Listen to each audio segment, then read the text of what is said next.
We're going to go to Natalie, who will be reporting on MySemi's priority project to end life and long sentences. Natalie. Hi, good evening, everyone. Thanks for showing up on this pretty spring evening. I just am going to give a quick overview of what we've been up to with ending life and long sentences. As many of you know, our prisons were hit really seriously by COVID. Over 26,000 people have been infected with the virus. 143 people have died from the virus. And what it exposed to us is stuff we already know about the problem of prison, that people get stuck in there and can't get out because we have some of the harshest sentencing laws in the Midwest and within the country. And so of the 143 folks who died from COVID-19 in our prisons, many of them were elderly, and the majority of them were people who didn't have any way to get out of prison unless our governor was willing to commute them, or if she had been willing to sign it early on in the pandemic, sign an executive order to get around truth in sentencing, which she refused to do either of those things. And so this is just to give you some context on the problem, right? That there are a lot of people who are stuck and growing old inside, and it's not just a Michigan problem, but a national problem. And as we confront mass incarceration and work to end it, we're never going to end it unless we actually look at life and long sentences and we deal with really harmful acts that have happened in our communities in non-punitive ways, that we stop relying on punishment so much.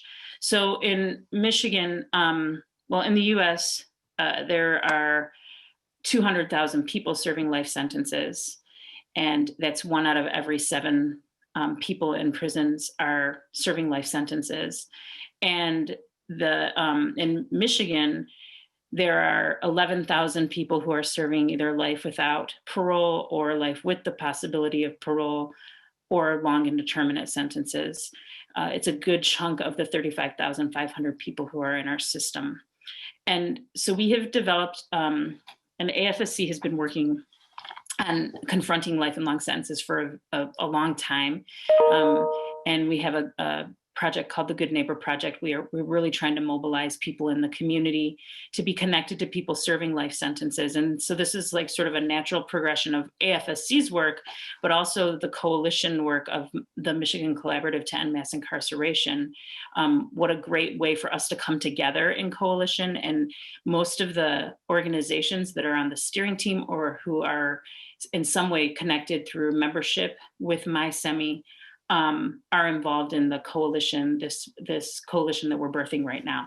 So we've been meeting for the last, I think, 6 months. It may be longer. Mary, we've been meeting for quite a few months as a group of folks represented from, there are representatives from Michigan Liberation, the Adolescent Redemption Project, Safe and Just Michigan, AFSC, MyCure, ACLU, Nation Outside, PCAP, Carceral State Project, and various U of M law professors, as long as also individuals who are interested in this issue or who are formerly incarcerated lifers. And we've been meeting and have formalized ourselves as a coalition as of last week. We have various work groups. We are confronting juvenile life without the possibility of parole. We are confronting we're looking at trying to get a package of bills. We haven't decided on a year, but looking at emerging adults, so people who are 25 and under, to have the possibility of being resentenced. We would like to cap all sentences at 20 years at some point in the next 3 years. It's not like far out there. We're really going to try to push this. And really look at medical parole and elderly parole. So a second look for people who are 55 and older and have 20 years in would be another piece of legislation. And then another thing that we're exploring is how we could get a legislator to be interested in introducing legislation that would allow prosecutors who know that people were being overcharged in the 80s and 90s and would never today be charged with first-degree murder, for instance. And a prosecutor who's in office now wants that case to be looked at again, and not having to use a 6500 motion. How could they get it back before a judge? So looking at those sort of valves too for release and relief. But we know that narrative change work is what we have to really put our energy into. And so we have a really great work group of folks. We've been meeting regularly, weekly, to develop writing guidelines and story collection guidelines to send into people serving life sentences and long sentences. And we're going to collect as many stories as we possibly can, not just about stories of incarceration, but stories about that make people the whole people that they are. If folks are interested in any of this, you can get involved. You can participate in the coalition. You can participate in the Good Neighbor Project, or if you just want to be connected to somebody serving long time, let me know, and I can make that happen. But I'm really excited about this work. And if there's anybody else participating in the coalition or any of the work groups, you can also be on a work group from the coalition without having to be at all the coalition meetings. And I can connect you if you're interested. The work groups are ending juvenile life without the possibility of parole. So getting a statute passed to stop that sentence completely. And we really need that now that the Supreme Court made a terrible decision today. And so that is one of the work groups. We have a work group on pre-Aaron cases. We have a narrative and legislative change work group.